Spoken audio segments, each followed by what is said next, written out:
Alhamdulillah, wassalatu wassalamu ala rasulillah. Subhanaka la ilma lana illa ma 'allamtana, innaka antal alimul hakim, wa la fahma lana illa ma fahamtana, innaka antal jawadul karim. Chers frères et sœurs en islam, assalamu alaikum wa rahmatullahi wa barakatuh. Nous allons parler, Inch'Allah, aujourd'hui d'un thème qui me tient à cœur et qui est la fornication. Qu'Allah nous en préserve. Wa la taqrabu zina.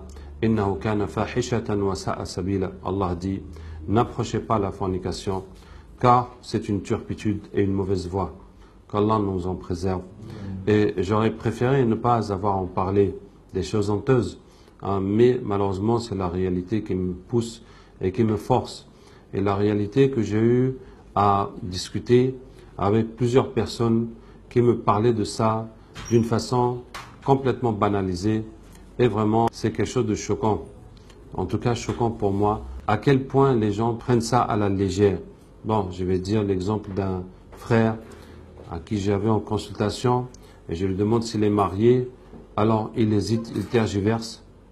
Il ne sait pas quoi me dire. Je dis, mais tu es marié ou tu n'es pas marié? Il dit, non, il vit avec une femme, ils ont des enfants. Il a 2 enfants qui vont à l'école.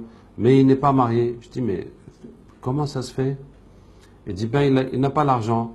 Je dis, l'argent? Mais tu payes ton loyer, tu payes ton électricité, tu payes l'école des enfants. Il y a quel argent encore? Il y a besoin de quel argent encore? Non, qu'il n'a pas l'argent de quoi célébrer le mariage. Et je lui dis, bien, eh ben, tu n'as qu'à venir avec ta femme et la famille. Nous, on va célébrer le mariage pour toi sans aucun argent, sans dépenser 1 franc. Quand même, on a cotisé un peu pour acheter quelque chose à manger et puis un gâteau pour que ça fasse quand même une fête. Mais ce qui est inconcevable, c'est qu'au vu et au su de tout le monde, de toute la famille, de tous les frères et sœurs, de tous les parents, et voilà, ils sont comme ça, à vivre dans le péché, et puis la vie continue, et les enfants grandissent, et puis ça ne semble pas déranger qui que ce soit. Qu'Allah ait pitié de nous. J'ai eu plusieurs fois des cas comme ça. Je vois encore une dame qui vient, qui dit, voilà, je n'arrive pas à me marier, je n'arrive pas à avoir des enfants. Je lui dis, mais puisque tu n'es pas marié, tu essaies quand même d'avoir des enfants?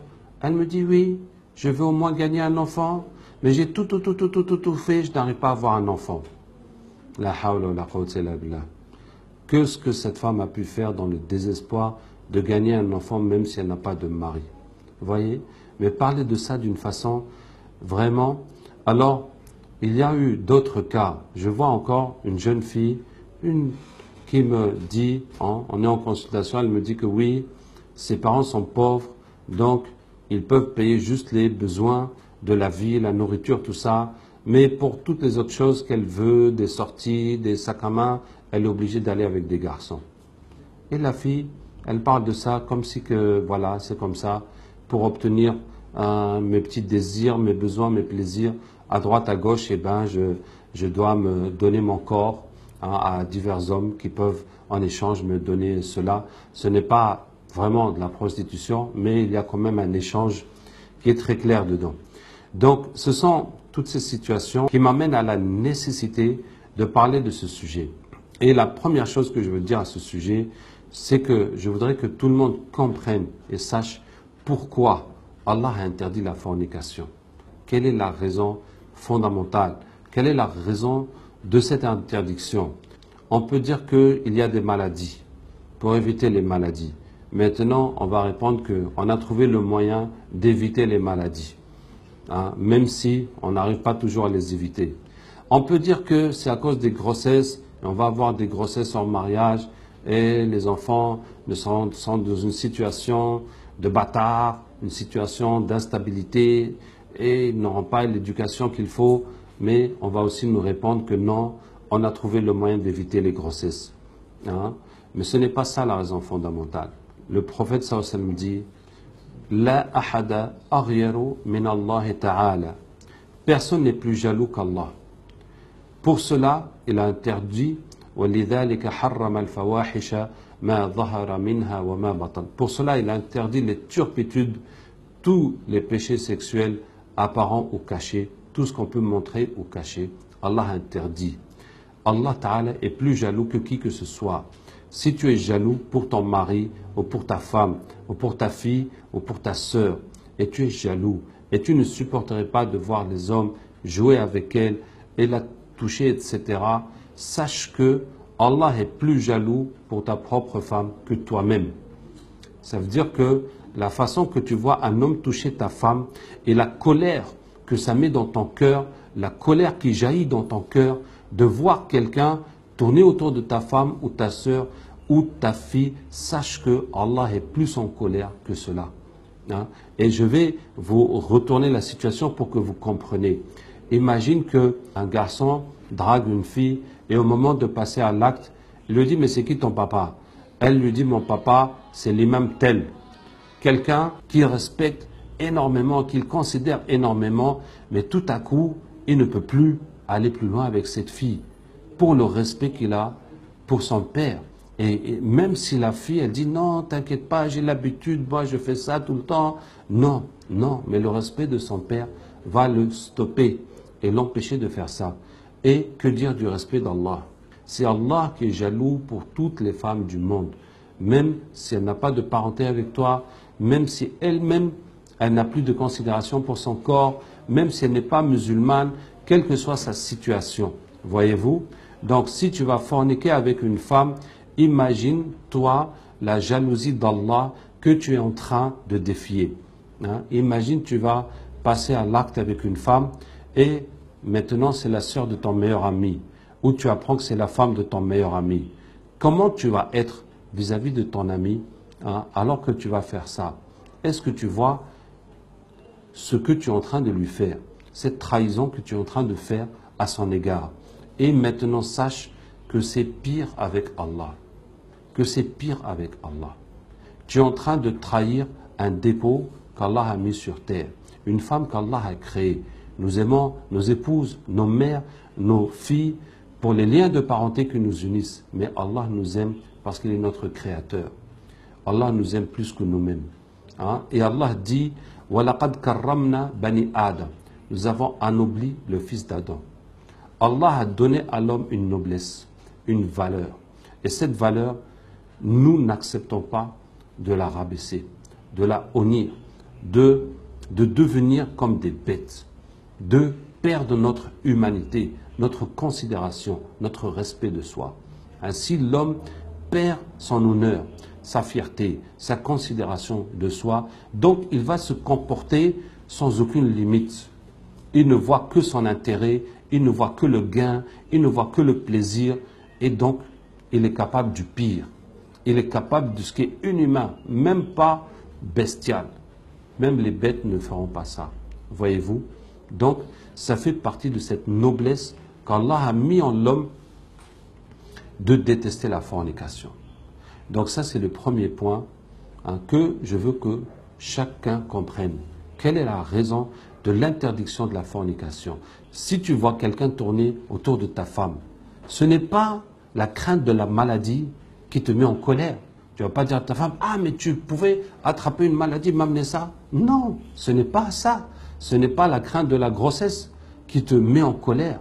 C'est l'honneur, c'est la fierté. Et si quelqu'un perd cet honneur, il est capable du pire, qu'Allah nous en préserve. Donc, voici le premier point que je veux établir. Pourquoi Allah interdit la fornication? Qu'Allah Ta'ala nous aide et nous pardonne nos péchés et nous guide dans le droit chemin. Maintenant, pour ne pas arriver à la fornication, Allah nous donne la méthode « Wala taqrabu az-zina » N'approchez pas la fornication, particulièrement pour ce péché-là, pas pour le péché de la médisance, du vol, de consommer quelque chose de haram, non. C'est uniquement pour le péché de la fornication qu'Allah dit « N'approchez pas ». Parce que si on approche, on est de plus en plus tenté, on ne peut plus s'arrêter et jusqu'à ce qu'on tombe dedans. Donc la solution, c'est de ne pas approcher. Donc tout ce qui provoque la tentation, tout ce qui provoque l'envie, tout ce qui suscite le désir, tout ce qui te met dans un état d'envie, il faut couper. Il faut s'éloigner de cela. Se retirer, ne plus fréquenter les endroits de débauche. limiter ses relations avec l'autre sexe si ça suscite la tentation. Mais si c'est des relations normales et qui ne suscitent rien, s'il n'y a pas de fitna, de tentation dedans, il n'y a pas de mal. On parle de ce qui, toi-même, tu sens que ça te tire, hein, que ça t'amène vers la fornication. Donc, ne plus fréquenter et limiter les paroles, les relations avec l'autre sexe si tu sens que ça te suscite, ça t'excite. Et ensuite, le regard, baisser le regard. Et le prophète sallallahu alayhi wa sallam nous a beaucoup recommandé, il a dit le regard est une flèche de Satan, celui qui l'évite, Allah lui met une foi dans son cœur dont il trouvera le plaisir dans la prière. Donc c'est une flèche de Shaitan. Et le prophète sallallahu alayhi wa sallam aussi dit quand la femme sort, Shaitan l'enveloppe et envoie des flèches à tous ceux qui la regardent. Et donc il faut baisser le regard. Alors pour baisser le regard, je vais vous donner un conseil. Chaque fois que vous voyez une femme mal habillée, d'une façon provocante, d'une façon qui vous touche, priez pour elle, pour qu'Allah la guide, pour qu'Allah lui pardonne. Hein, ne la maudissez pas, ne dites pas des mauvaises paroles. Priez pour elle. Ça pouvait être votre sœur, ça pouvait être votre mère, ça pouvait être votre femme, ça pouvait être votre fille. Hein, même si elle n'est pas musulmane, priez pour elle. Puisque le prophète sallallahu alayhi wa sallam a dit, quiconque parmi vous voit un mal, qu'il le change par sa main, s'il ne peut pas par sa langue, s'il ne peut pas par son cœur, et telle est la foi la plus faible. Et en voyant cette femme, est-ce que tu peux changer ça par ta main? On ne peut pas. On ne peut pas venir forcer les gens à s'habiller autrement. Est-ce que tu peux changer par ta langue? Si tu peux, vas-y. Si tu peux lui parler d'une façon positive et gentille, hein, vas-y. Et sinon, au moins par le cœur. Donc, le fait de prier pour elle, ça va préserver ton cœur. Et ça va t'aider à te rappeler d'Allah et à baisser le regard. Et il faut savoir que si on regarde les femmes avec envie, plus on regarde, plus on est tenté et plus on ne peut plus contrôler son regard. Et plus on s'abstient de regarder, moins on est tenté jusqu'à ce qu'on ne remarque plus et qu'on ne sente plus. Donc il faut se désengager du regard jusqu'à ce qu'on ne sente plus cette attirance et cette envie, cette pression, et qu'on puisse baisser le regard sans problème. Et ensuite, une fois qu'on a baissé le regard, c'est la pensée. Il faut contrôler ses pensées. Et beaucoup de gens se disent, moi au moins, je me permets de fantasmer, je me permets d'imaginer des choses avant de dormir, puisque je ne commets pas l'acte et je ne touche pas les femmes, je ne vais pas danser, je ne fais pas autre chose. Donc au moins, je vais laisser mon esprit vagabonder et imaginer des choses. Alors, on n'a pas de péché à imaginer, mais tu as donné ton esprit à Shaitan. Ça veut dire que toi, tu veux voir, Shaitan te ramène des films, des mises en scène, etc. Et tu aimes ça, et Shaitan va te faire un lavage de cerveau. Ce qui fait qu'après, à tout moment, Shaitan peut te sortir ces images, même si tu es en prière, dans n'importe quelle situation, puisque c'est toi-même qui lui as donné l'accès dans ton cerveau. Donc le fait d'imaginer aussi, ça va perpétuer la tentation qui est en toi et tu vas avoir ce besoin, ça va accaparer ton cerveau d'une façon permanente. Hein. Et il suffit aussi de savoir que tu aimes ce qu'Allah déteste. Et ça, il faut apprendre à aimer ce qu'Allah aime et détester ce qu'Allah déteste. Pas seulement éviter, laisser ce qu'Allah déteste, mais toi-même le détester. Par exemple, si on ne boit pas l'alcool, parce qu'on n'aime pas. Et toi-même, tu n'aimes pas l'alcool. C'est ça qui est bon. Tu ne bois pas, mais tu n'aimes pas. Même si on te voit, même si c'était gratuit, même si c'était halal, ça ne t'intéresse pas. Voilà. Donc, toi-même, tu détestes ce qu'Allah déteste. Et la fornication, ça doit être ainsi. Ça me rappelle au passage un couple que j'ai eu à Paris. Donc, c'était un Arabe avec une Française qui vivaient ensemble dans le zina. Et l'Arabe lui faisait la da'wa, lui parlait de l'islam et lui expliquait que le zina c'est haram. Et il lui a si bien expliqué pourquoi le zina est haram alors qu'ils vivent dans le zina que la femme a dit que non, maintenant il ne faut plus qu'on fasse ça jusqu'à ce qu'on soit marié. Donc elle était convaincue avant lui alors que c'est lui qui l'a prêché. Et la même nuit, elle a fait un rêve. Elle a vu un spectacle horrible d'hommes et de femmes qui étaient nus, qui étaient brûlés, qui étaient torturés, quelque chose d'horrible. Et le lendemain, ils sont venus me voir pour se convertir et aussi pour se marier. Et je lui dis que ce qu'elle a vu, c'est ce que le prophète sallallahu alayhi wa sallam a vu dans son rêve. Parce que le prophète sallallahu alayhi wa sallam a fait un long rêve, et dans le rêve, il a vu des hommes et des femmes nus dans un four, et le feu venait les prendre par en bas, ils essayaient de s'enfuir en haut du four, et puis le feu se retirait, etc. Et c'était les fornicateurs et les fornicatrices. Donc, je lui dis, puisque tu as cru en la parole d'Allah, combien la fornication est mauvaise, Allah t'a montré pour que tu sois vraiment convaincu et que tu saches. Allah t'a montré quelle est la réalité de la fornication, qu'est-ce que ça va te donner. Maintenant, je vais parler de l'alternative qui est le mariage. Et la solution de la fornication est de faciliter le mariage. Au temps du prophète sallallahu alayhi wa sallam, tout le monde était marié. Quand les enfants atteignent la puberté, les parents les marient. Quand quelqu'un divorce, sur les veufs, hommes ou femmes, dès que la période est passée pour les femmes, en tout cas tout de suite après, ils se remarient. De façon à ce que personne ne restait célibataire. Or, aujourd'hui, nous sommes dans une société où le mariage est très difficile et où la fornication est très facile. Pas de conditions, pas d'attente, pas de etc. Alors que le mariage est très compliqué. Il faut déjà trouver la bonne personne sérieuse, et ensuite il faut voir les familles, et ensuite il faut avoir les moyens, et il faut que tout colle, et ça peut mettre des années avant qu'on aboutisse au mariage. Hein? Et ce que je veux dire, c'est que si on ne peut pas empêcher les gens de forniquer, nous avons le devoir de faciliter le mariage. J'invite tout le monde à méditer cette parole d'Allah, wa ankihu al-ayama minkum. Allah dit, mariez les célibataires parmi vous. Allah donne l'ordre à ceux qui sont mariés de marier ceux qui sont célibataires. Donc ceux qui sont célibataires et qui ne se sont jamais mariés, c'est nous autres qui sommes mariés de les aider. En leur trouvant des conjoints, et si c'est ton fils, ou si c'est ton neveu, ou si c'est ton petit frère, tu vas l'aider. Chacun n'a qu'à aider pour faciliter le mariage. Puisque s'il voulait faire le haram, s'il voulait faire le zina, il ne serait pas venu demander notre aide. Il ne serait pas venu demander notre avis ou notre bénédiction. Donc, puisque c'est le halal qu'ils veulent, nous n'avons qu'à les aider. Hein. Et au lieu que quelqu'un vienne demander la main de ta fille, de ta nièce, tu lui dis, bon, il faut envoyer un boubou pour moi, il faut envoyer ceci, il faut envoyer cela, tu n'as qu'à toi-même sortir 20 000 de ta poche et lui donner, et lui dire, tiens mon garçon, je préfère que ma fille soit avec quelqu'un de sérieux et qui veut halal et qui ne veut pas faire des bêtises derrière mon dos, et on va te soutenir. Voyez-vous, hein, il faut que le garçon soit responsabilisé, mais les dépenses excessives, ça n'amène que les problèmes. Et comme le prophète sallallahu alayhi wa sallam dit, s'il vient demander la main de votre fille, celui dont vous acceptez la religion et le comportement, mariez-le. Autrement, ce sera une tentation sur terre et beaucoup de mal. Donc nous en sommes à la tentation à cause de ce mal. Parce que nous n'avons pas respecté cet ordre du prophète sallallahu alayhi wa sallam et nous compliquons la situation. Nous avons des exigences diverses.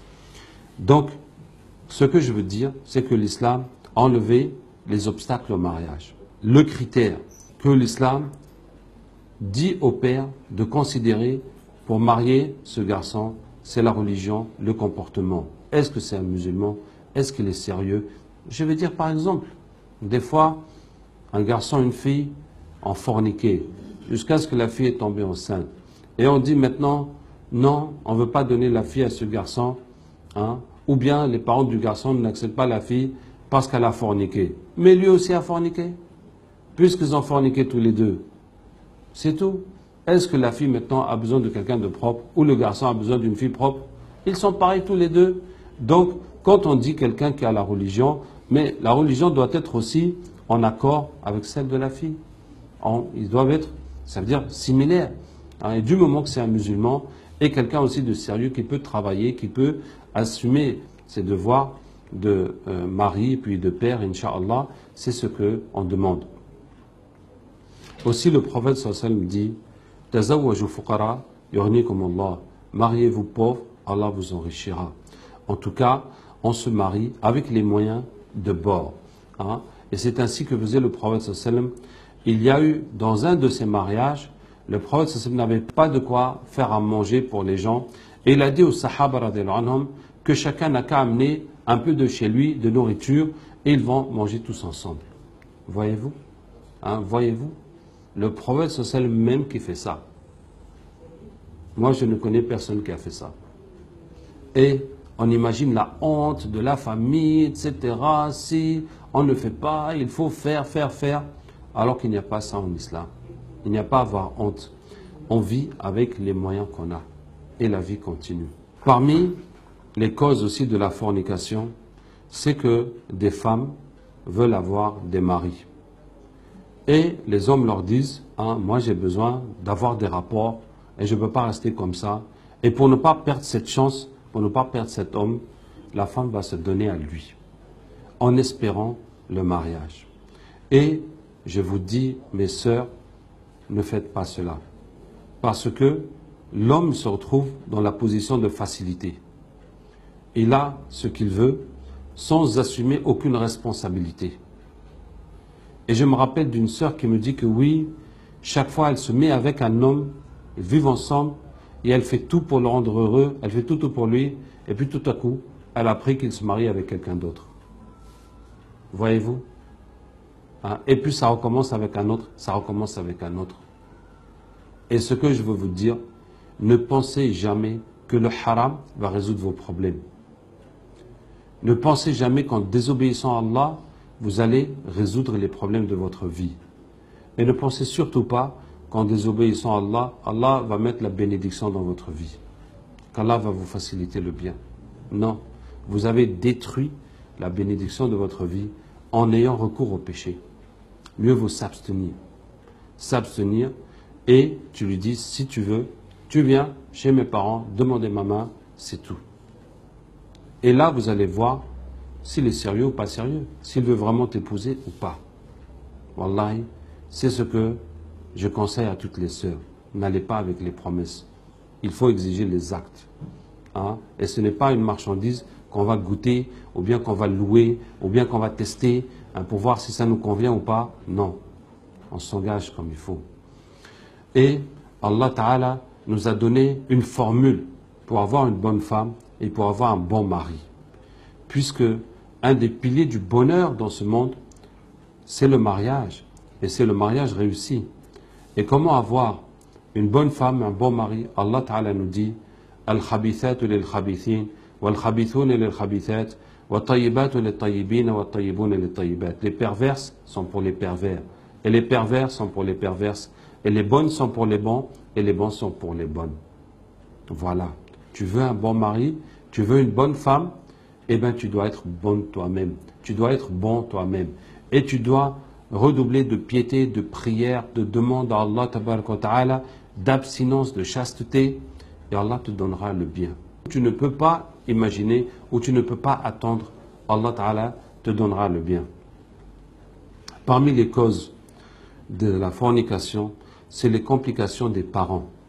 Wallahi, un couple devait se marier, toutes les familles étaient d'accord. Il y a une tante qui dit non, attendez encore qu'elle fasse une année scolaire ou 2 années scolaires encore. Et elle a bloqué tout le mariage. Qu'Allah ait pitié de nous. Wallahi, ce qui est vraiment difficile à comprendre, c'est que tous, quand nous voulions nous marier à l'époque, chacun de nous, avant de se marier, combien il a souffert et combien il a dû passer d'obstacles et de difficultés. Et maintenant que c'est toi qui es en position d'accorder le mariage aux autres, tu leur mets les mêmes obstacles que tu as subis. Hein? Et comment veux-tu qu'Allah bénisse ta fille ou ton fils quand tu le fais passer par cette épreuve? Et nous avons, parmi les choses qui sont horribles, des parents qui acceptent que leurs enfants soient en situation de fornication, mais qui n'acceptent pas le mariage. Hein? Comme un garçon qui a demandé la main d'une fille, et maintenant le père dit « Ah, il faut attendre qu'elle finisse ses études et pour se marier. En attendant, eh ben, s'ils sont ensemble, ça ne pose pas de problème. »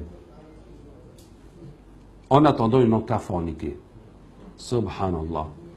Refuser le mariage et accepter la fornication. Hein? C'est une attitude horrible. Hein? Comment peut-on être musulman, se tenir devant Allah? Comment peut-on dire qu'on aime le prophète sallallahu alayhi wa sallam alors qu'on tient de telles paroles, contient de tels propos. Hein.